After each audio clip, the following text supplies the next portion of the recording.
No one's ever gone bankrupt without any debt.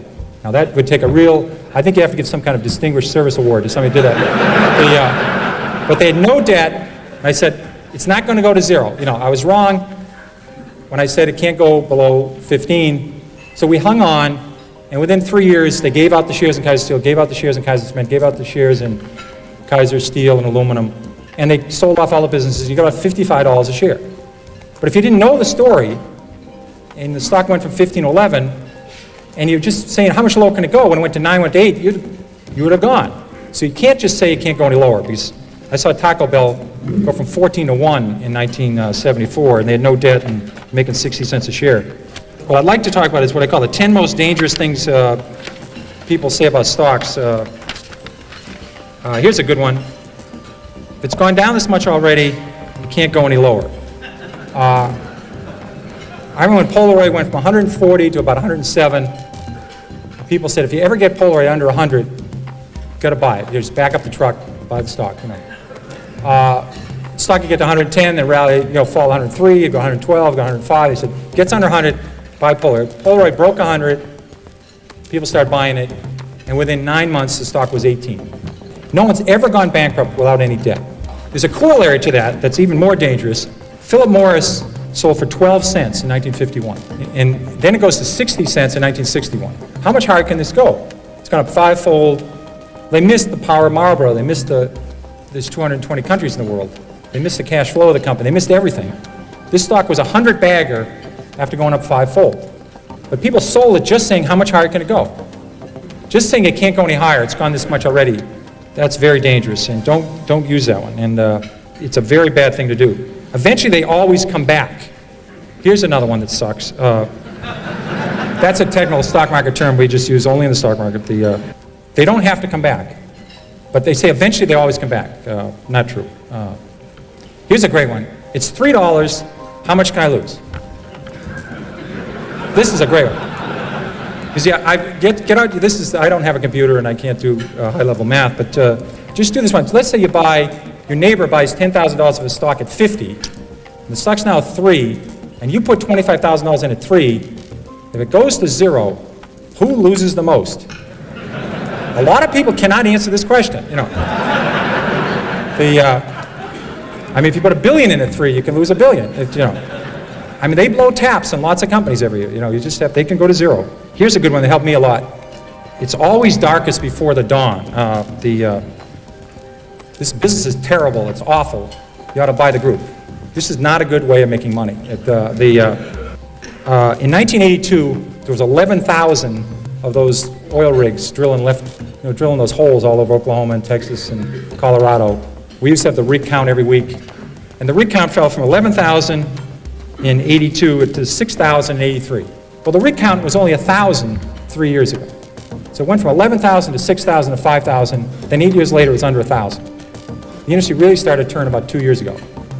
So just saying the business can't get worse.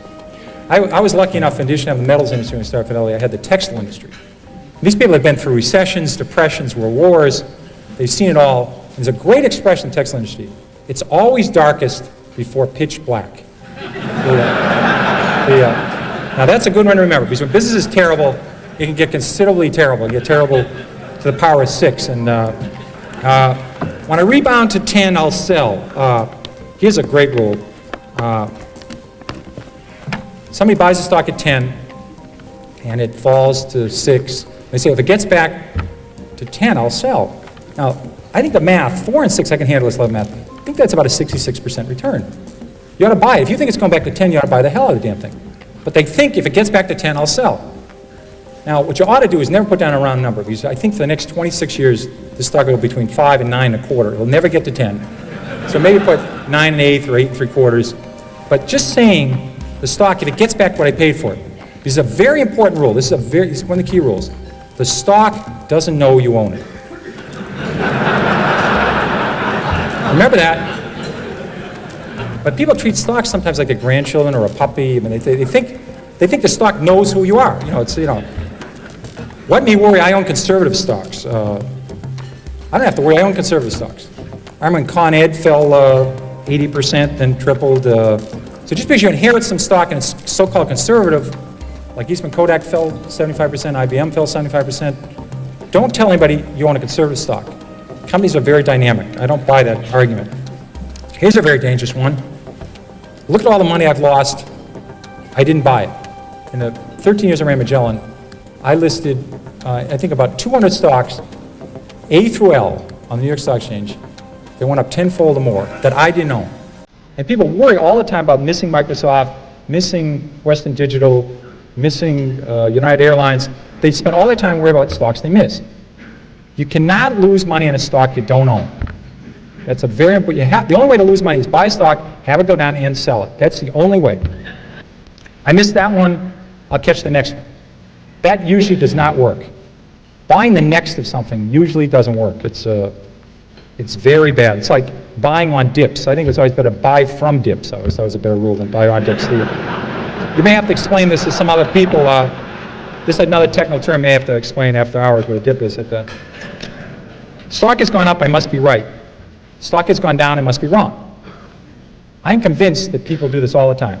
They buy stock at 10, they buy a little bit of it, it goes to 13. They now say they don't know anything more about it than they knew when they bought at 10. They have no idea what this company does. It's gone to 13. Now they take a second mortgage in the house and buy it at 13. The best thing that can happen for us is to go directly from 10 to 4 for these folks. Yeah. It's going to go to 4 eventually, but it goes to 13 in the middle. They're convinced now they bought 100 shares at 10. Now they buy 20,000 at 13. And all the fact is the stock went from 10 to 13 is that it went up. The average movement of a stock on the New York Stock Exchange this century, between its high and its low, has been 50%. The average stock on the New York Stock Exchange. So stocks go up and down a lot within a year. And say this stock is going up means you're right, doesn't mean a damn thing. Avoid long shots. These are the companies that, we have this very technical term for this called whisper stocks. You know, these are the stocks that are going to grow hair and make your kid have better spelling, but they're missing. They don't have any sales yet. You know, that's the missing element of the story. The story is sensation. There's no profits here, no sales yet. But my God, if this works, it's going to be the next Xerox. You know, and it's going to help Murr and space and everything. You know, it's a very, very good deal. Now, this is not a long shot. This is a no shot. You have to separate these out. I've tried 30 of these. I have never broken even on a long shot. Never. I've made 25, 30 times my money on some stocks. I never thought about Sallie Mae or MBIA or Fannie Mae or some of the banks or Stop and Shop. I'd make 20 times the money, 30 times the money. I had no idea. I thought the stocks were going north. I had no idea. You look back 10 years later, you say, my God, I made a lot of money in this thing. But once I went into thinking I could make 4 times my money, I've never broken even. If a stock's 3 and it has huge potential, write down the story, take the stock symbol. If it's going to 300, it's okay to buy it at 15. Check in later, check a year later, see if it's still listed, see if it still get a quote on it, see if they still have earnings yet.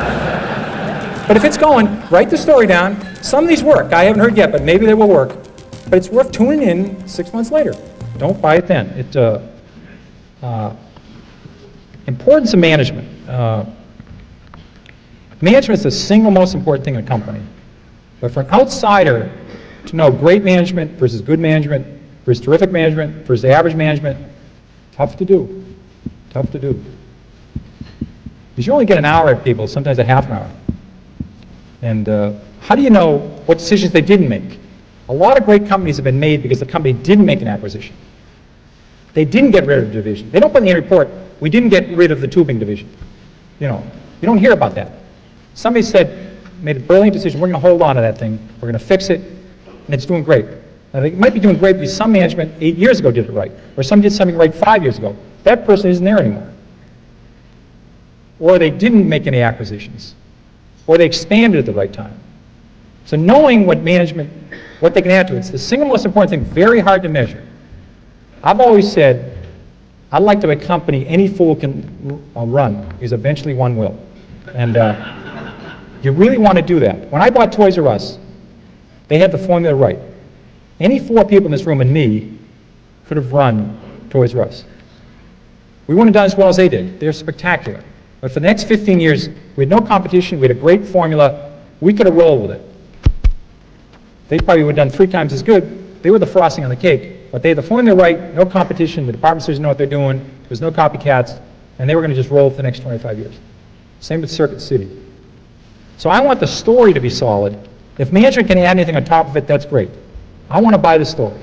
Assume management leaves the next day and they're replaced by the next generation. That's fine with me. If management can add something to it, that's great. I'm not going to buy it because people say they have great management. Because you'll notice great management is always attached to stocks been up the last 8 years. You ever notice that? Because I looked at Reynolds Metals. I used to follow Reynolds Metals. The stock has had the same person run it for like 30 years. When this aluminum was tight, they say Reynolds Metals has great management. Aluminum going oversupply, these people are idiots. Then aluminum get tight, they say these people are terrific. I mean, all to do with the price of aluminum. And they keep rating the management by how the stock's doing. It's very hard to measure management. It'd be wonderful to do. If you could spend months with them, really see them in action, then you'd know, but you don't really get that chance. Be flexible. People have all these biases, all these prejudices. They want to buy high growth industries, they won't buy financial companies, they won't buy savings and loans, they won't buy companies that start with the letter R. I mean, there's all these rules. They all hurt you. There are great stocks everywhere. There are stocks that are near bankruptcy, stocks in bankruptcies, stocks about to go in bankruptcy. There are companies on the new high list that are attractive. There's companies on the new low list. They're all over the place. They're in growth industries, non-growth industries. Don't cut yourself off to one segment. People have way too many prejudices, too many biases. And I always thought of it, I don't know if the women in the audience see this many times, but I always thought these buy lists at some institutions. We don't have the Fidelity. They have these buy lists. I think Kmart got on some of these companies' buy lists 3 years ago. With Microsoft may get on it about 12 years from now, but they have these buy lists. And I always thought the buy list is, you buy a new shirt, you ever look in the pocket and you get inspected by 6 or inspected by 8? Do you ever see those numbers? I mean, I always wondered about that. I always think of those buy lists at those institutions. I see that inspected by 6 and inspected by 8. In fact, I'm absolutely, if somebody can call me, you can do it any time of day. Has anybody ever got a shirt inspected by 1? I mean, do they retire these numbers? They have a meeting. I've never had a shirt inspected by 1 or by 2. I think they must raise their numbers in a big meeting up to the rafters. But I always think every time I get that number in the shirt, I think of these people working off a buy list of rapidly growing companies, only they have unit growth rate of X or 6X or whatever the number is. It doesn't work. Another thing about it is math and the kind of math you need to do this. I don't use a computer. I don't have a computer. I really was doing great math. I remember 7 times 7 was 41, and 9 times 9 is 81, and 12 times 12, I think it was 144. So it was some big number. I got that one down cold. And I said, this is great. I love this stuff. And the barge left St. Louis going at 8 miles an hour, and the train left Pittsburgh, and this stuff is easy. I remember one day, I think it was 9th grade, it was a grim day. Somebody introduced cosine. God, that day, I mean, remember cosine? I mean, does anybody use cosine the last couple of years? I mean, let's have a show of hands. How many of you have used cosine the last 6 months? But I remember tangent and cotangent. Why would you want to know about tangent? And then remember the area under the curve. I mean, remember that crazy calculus, area under the curve? I mean, what the hell would you want to measure area under the curve for? That is such garbage. You don't need this for the stock market. If you can add 8 and 8 and get fairly close to 16, that's all you need. You say 400 million in debt, no equity, no cash, losing money, forget it. They get 300 million in cash, no debt, 200 million in net worth. They're losing 10 million a quarter, but they'll be around. That's all you need. That's all you need. That is not that hard. If you made it through 5th grade math, you can handle this stuff. And I had a roommate in the Army, and it's a story I always remember. He was talking about, he went to this very good school in the South that I won't tell you the name of it, but it's in Atlanta, and it rhymes with Roger Reck. And they had this, my hero at the school was a very good football player. This is my friend, my roommate, telling me the story about this guy. He was a freshman at this great school, and he'd go to the line of scrimmage, and they'd change the play. He couldn't figure this out. I don't know if you realize how complicated football is. Half the plays are changed at the line of scrimmage. It's about 300 plays. You go there thinking it's a run to the right. It turns out it's a screen pass to the left, or it's a draw. All the blocking assignments have changed. All the passing's different. You have to instantly think, uh-oh, new play. What do I do in this new play? Just like that, and do it. He could not handle these deals. He says, give me the ball, I'll tote it. And he'd go for about 8 yards. He was really good at this. Now, this is not why he's my hero. The reason he's my hero, in a classroom about this size, his freshman year, he asked the question, does X always equal 7? Now, he never made it to the second semester. He never made it to the varsity. He never made the NFL because that damn X, he never could figure out X, you know. Now, I always thought at the UN, they could resolve what the hell X equaled. You know, they could say, if it's 247 and a quarter, you know, they just finally resolve what X was. We could save all this time and do something useful, you know. You don't need it in the stock market. But, okay, now we'll get to the important stuff. There's always something to worry about. This is the difference. This is what happens in the stock market. Because, see, everybody's got the brain power to do well in the stock market. The question is whether you have the stomach for it. That's the key organ in the body. There's always something to worry about. I went to school, grew up with a kid in the 50s. In the decade of the 50s, there's this big theory that the Depression was caused by a stock market crash. Totally wrong. Less than 1% of Americans owned stocks in '29. We had this big-time recession. In fact, it was a depression. It wasn't caused by the stock market. The economy went down, the Federal Reserve raised interest rates, and we had a big-time depression. In fact, we had several depressions like that from 1850 on. This was only one of about 8 depressions since 1850. But people thought the only reason we got out of the depression was World War II, and they said, once we get back, next time we have a recession, we're going to have a depression. And it's going to be a great depression. I never understood that adjective in front of depression. It ought to be crummy depression or bad depression, but it was always great depression. I never quite understood that one. So people weren't buying stocks in the 50s because they thought that another Great Depression was going to happen. In addition, people were very scared about nuclear warheads and nuclear war in the 50s. People were building fallout shelters, stocking with canned goods.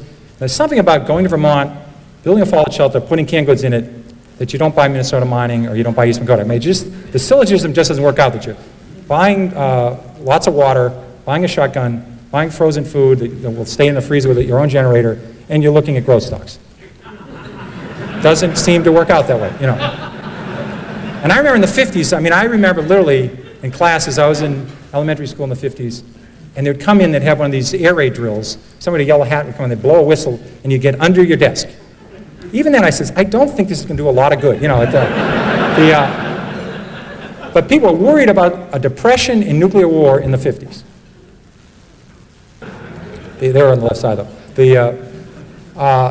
Every one of these little countries has enough warheads to blow the world up 88 times. Right? Who's built a fallout shelter lately? You know, we stopped worrying about it.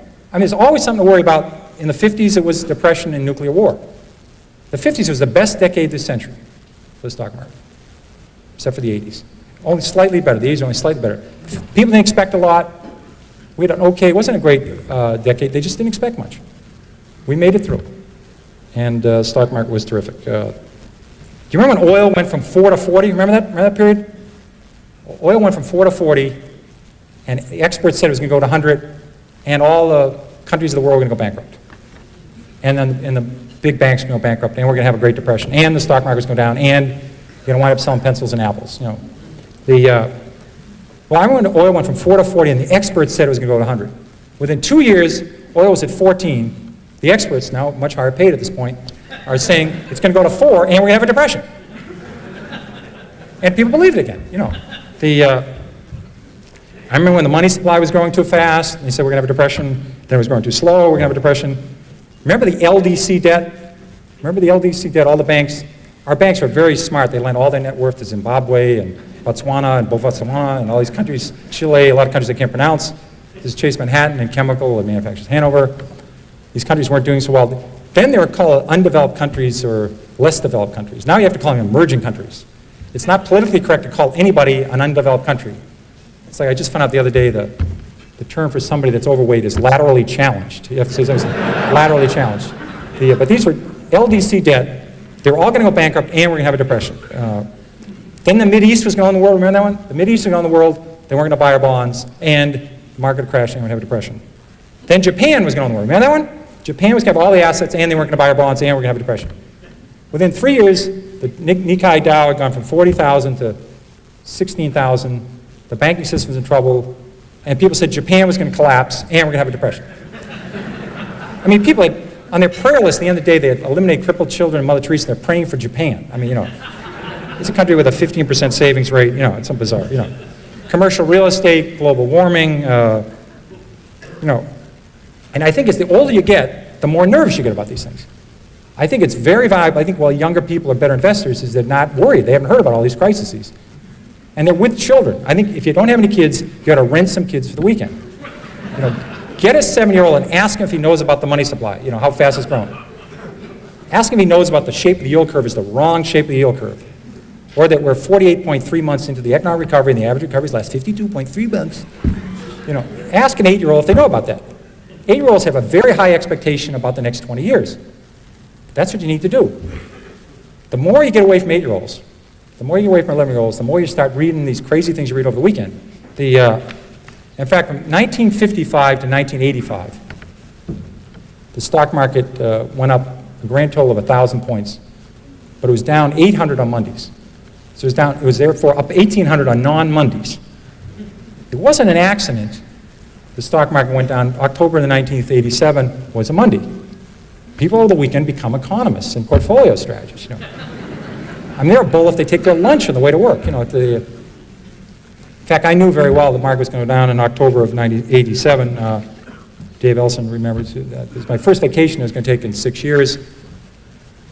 And we decided to go to Ireland, and we stayed at all these little cottages and play golf. And I left on Thursday after the close of trade. The market was down 55 points, which wasn't a good start, but it was down 55 points. And we got over there, and because of the time zone, we were able to do what we wanted to do and get down to Cork, and called in the market was down about 118. And I said to Carolyn, if the market goes down on Monday, we better go back. But we're already here, so I'll also stay for the weekend. So as you know, the market went down 508 on Monday, so I flew home. Because my fund had gone, I think, from 13 billion to 9 billion in 2 working days, and it was the trend here is not positive. Like I could do something about it, you know. But there's time when they called, they wanted to say, well, what's Lynch doing right now? Well, he's on the 10th hole. He's even part of the front 9, but you know, he's in a trap right now. This could be a double bogey. This could be a quadruple bogey right here. Could blow the entire front 9 right here. You know, this is not what they wanted to hear. You know, so I have no idea when the market's going to go down, and no idea when it's going to go up. I'm totally shocked. The market was 4,000 2.5 years ago. A while ago, it's 8,000. I had no idea about this. Very surprising to me. But I'll guarantee you the market will be a lot higher in 15 years. It'll be a lot higher in 25 years. What it's going to do in the next 1 or 2 years, I don't have any idea. And if somebody in this room knows about it, they're not telling anybody. Or they're not in this room. They're down in Palm Springs somewhere. You know, they've made $1 billion. Or if they know anything about interest rates. Because in interest rates, if you can be right 5 times in a row in 10 grand, you can have $2 billion. There's not that many people with $2 billion. There's a lot of people predicting interest rates. Did you ever think about that one? Just 5 times right in a row in 10 grand, $2 billion. If you write 7 times in a row, you can have the GNP of, you know, the United Kingdom. You know, it's a big number. So I don't worry about that. I know we've had 96 years of century, and the market's fallen 53 times. We've had 53 declines of 10% or more. So 53 declines in 96 years. Once every 2 years, we have a 10% decline. Of the 53 declines, 15 have been 25% or more. So 15 in 96 years, about once every 6 years, the market falls 25% or more. That's what we call a bear market, you know that. And it's going to happen. I don't care when it's going to happen. I would love to know. Obviously, it would be very useful to know when it's going to happen. It doesn't make a difference to me. Corporate profits will be a lot higher 8 years from now, a lot higher 16 years from now, a lot higher 30 years from now. That's what I deal with. And I'll be glad to answer your questions. It's been great. Enjoyed it. And I want to start the questions.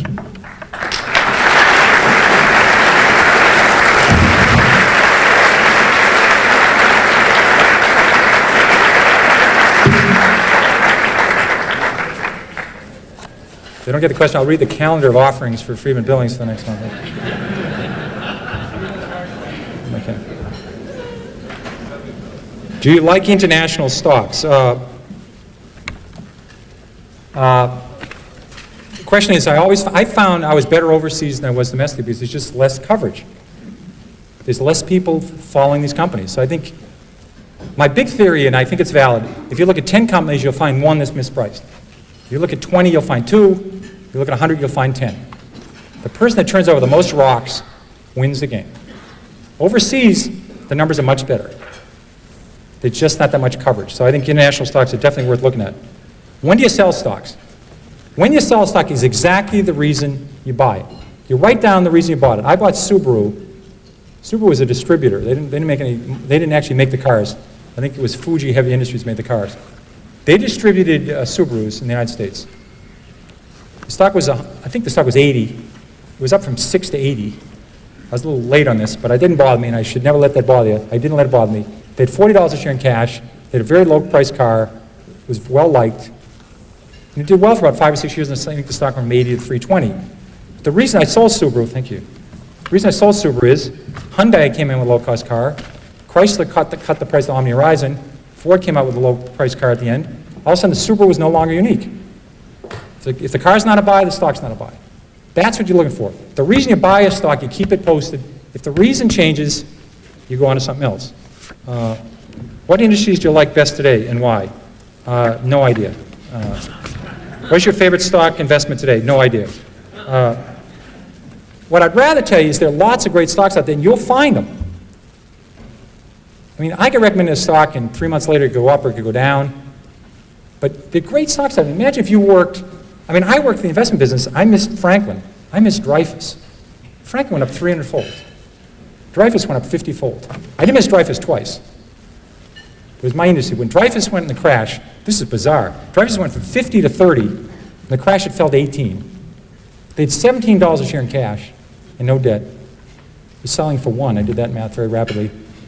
And the week of the crash, they were like 90% money market assets and bonds. Their assets didn't go down the week of the crash. The stock went from 50 to 18 with $17 a share in cash.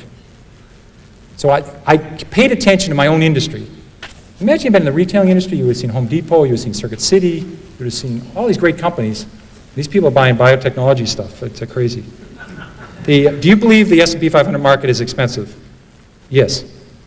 Which industries look the most attractive now? I would say, if you look at the secondary stocks, we've had 3,000 companies come public the last 4 years. That's 2 a business day, 3,000 companies. 1/3 of them are lower than the price they came public at. Some of these are not great companies, but some are good companies, and they had a glitch, and no one cares about them. So it's the secondary companies, to me, is the research list. That's where I'd be looking today.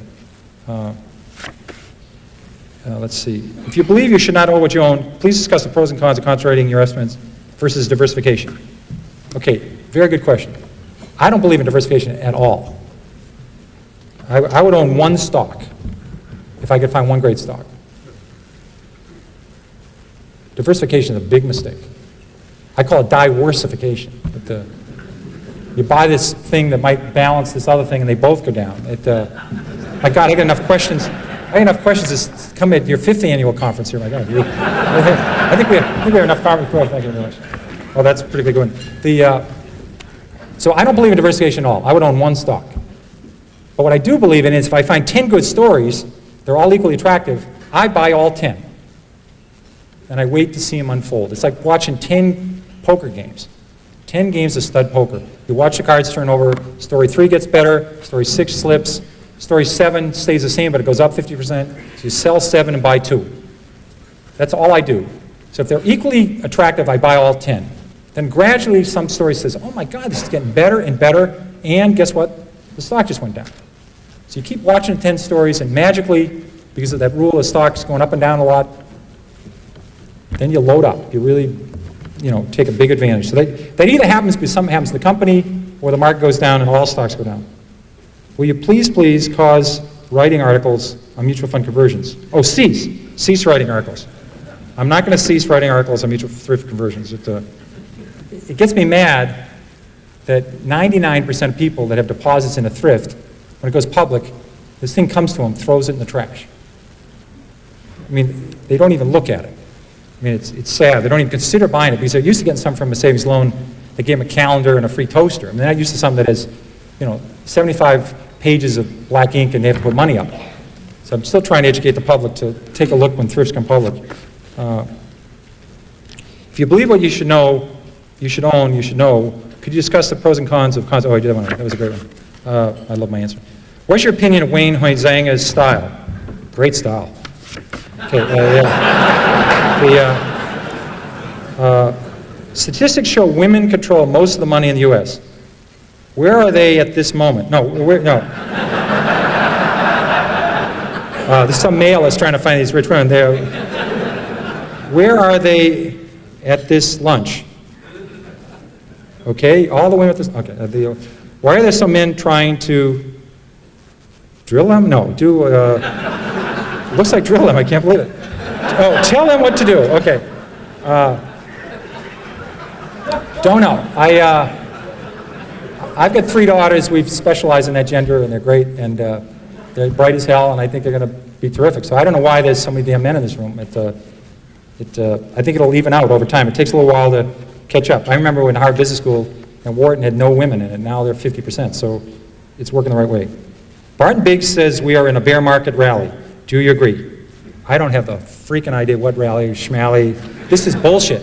Total bullshit.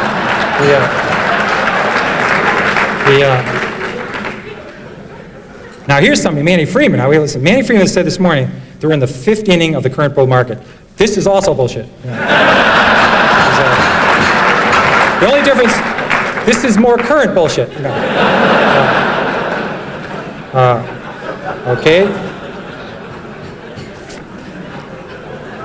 How many banks will there be in 10 years? Okay.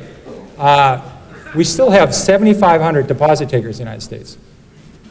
In England, they have 7 commercial banks. They have 3 building loan societies. They're a total of 10 deposit takers. In Canada, there are 8 banks in the whole country. My town, we have over 9 banks. I have a little town of 18,000. We have 9 banks in our town. We have 7,500 deposit takers in the United States. We count credit unions. They all have their own audit, their own advertising jingle, their own software systems, their own board of directors, in unbelievable ways. So how many banks will there be in 10 years? A lot less than there is now. How many thrifts will there be? A lot less. This industry is going to have a serious consolidation. There's an unbelievable redundancy, waste, duplication, and it's going to shrink.